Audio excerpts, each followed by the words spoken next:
Hay una verdad incómoda que muchos evitan reconocer: la inteligencia profunda, la que no se limita a acumular datos o resolver problemas, a menudo genera una distancia casi infranqueable entre quien la posee y el resto.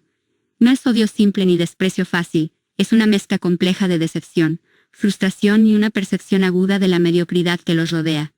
Por eso, para muchas personas inteligentes, la mayoría se convierte en un terreno inhóspito, un paisaje donde prefieren no habitar.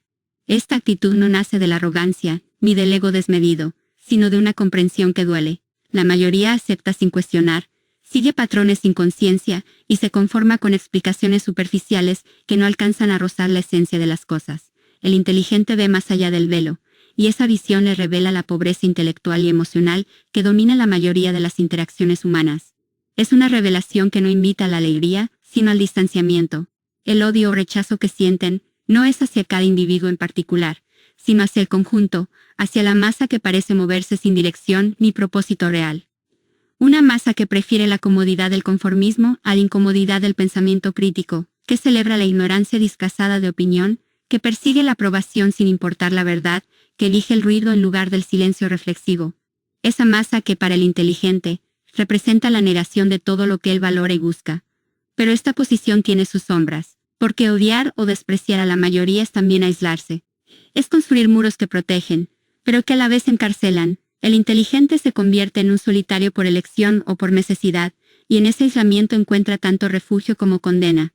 Es un refugio porque evita el desgaste emocional e intentar convencer a quienes no quieren ser convencidos. Es una condena porque la soledad prolongada puede agudizar la amargura y la sensación de incomprensión. Este odio también puede nacer de la frustración ante la incapacidad de cambiar el entorno. Muchos inteligentes tienen un deseo profundo de transformar, de elevar el nivel de conciencia colectiva, pero se topan una y otra vez con la resistencia, la indiferencia o la hostilidad. Esa experiencia repetida alimenta un círculo vicioso donde la esperanza se erosiona y la distancia crece. Además, la inteligencia no es solo lógica o conocimiento, también es sensibilidad, y la sensibilidad extrema frente a la ignorancia, la falsedad y la mediocridad puede ser dolorosa. El inteligente siente la superficialidad como un ruido ensordecedor, la falta de autenticidad como un veneno lento. Esa sensibilidad expone a una vulnerabilidad que pocos entienden, y que muchas veces se transforma en una coraza de cinismo o desdén. Sin embargo, odiar a la mayoría no significa rechazar toda relación humana. Para el inteligente, las conexiones verdaderas son sagradas y escasas. Prefieren unos pocos vínculos profundos antes que muchas relaciones superficiales. Pero la dificultad para encontrar esos vínculos en una sociedad que premia lo efímero y lo banal, los lleva a sentirse aún más distantes. Este fenómeno, aunque doloroso, es también un llamado a la reflexión social. ¿Qué ocurre en una cultura que no sabe valorar la profundidad, que excluye a quienes piensan diferente, que premia la mediocridad y castiga la excelencia? La respuesta está en la indiferencia que muchos inteligentes sienten, un rechazo silencioso a un sistema que los margina y los obliga a esconderse. Pero esa indiferencia, por más que parezca negativa, puede ser también una forma de resistencia. Una forma de preservar la integridad frente a la presión de conformarse, de diluirse, de perderse en la masa. Y aunque parezca que odian a la mayoría, en realidad están protegiendo algo mucho más valioso: su esencia, su verdad, su lucidez. Esa versión silenciosa, esa distancia que los inteligentes mantienen respecto a la mayoría, es un reflejo de su constante batalla interna. No es un simple rechazo externo, sino una lucha constante por preservar la claridad en un mundo que parece estar diseñado para confundir. Esa claridad, esa visión más allá de la superficie, es a la vez una bendición y una maldición. Porque mientras otros se contentan con la comodidad de lo conocido y lo aceptado, el inteligente cuestiona, indaga, y se niega a aceptar las verdades a medias que se le ofrecen. Esa actitud lo convierte en un outsider, en alguien que no encaja, que no pertenece al rebaño. Y esa exclusión no es algo externo solamente, sino que también se internaliza, creando un sentimiento de soledad y alienación profunda. El rechazo a la mayoría también puede verse como una forma de autodefensa.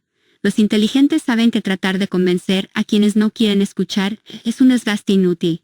Por eso, muchas veces optan por el silencio o la retirada, dejando que el ruido siga sin que su voz se pierda en la multitud. Es una manera de preservar la energía, de proteger la mente de la fatiga que genera el constante choque con la ignorancia. Sin embargo, este alejamiento puede alimentar una visión distorsionada y negativa del mundo.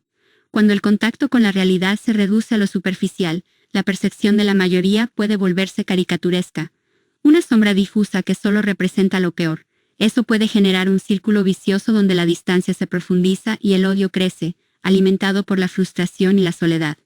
Pero en ese rechazo también hay una paradoja fascinante, porque a pesar de todo, el inteligente sigue buscando sentido, sigue anhelando conexiones auténticas, sigue deseando ser comprendido. Esa búsqueda, aunque muchas veces frustrante, es lo que mantiene viva la chispa de esperanza, la esperanza de que algún día, quizás, la mayoría pueda despertar y ver el mundo con otros ojos. Y es ahí donde reside el misterio y la polémica más profunda. ¿Es realmente la mayoría quien merece ser odiada o rechazada, o es la incapacidad de encontrar un lugar en ella lo que genera ese sentimiento? ¿Es el mundo exterior el problema, o es la lucha interna por aceptar la propia diferencia? Quizás el odio a la mayoría no sea más que el reflejo de una batalla más grande, una lucha por mantener la autenticidad en un entorno que constantemente la desafía. Y esa batalla, aunque solitaria, es también una manifestación de coraje y resistencia. Porque vivir siendo diferente, viendo lo que otros no ven, y sintiendo lo que otros prefieren ignorar, es un acto de valentía. Y aunque ese acto implique alejarse de la mayoría, es también una forma de ser fiel a uno mismo, de proteger la integridad frente a la mediocridad y la falsedad. En última instancia, esa indiferencia y ese odio no son un rechazo al ser humano en sí, sino una protesta silenciosa contra la falta de profundidad, contra la superficialidad que ahoga la verdadera esencia. Es una invitación, quizá velada y difícil, a mirar más allá de lo evidente, a cuestionar, a no conformarse. Y en esa invitación está la clave para entender a quienes sienten ese rechazo. No están condenados al aislamiento, sino que buscan una conexión distinta, una comunidad de mentes y almas que compartan su visión y su pasión por la verdad.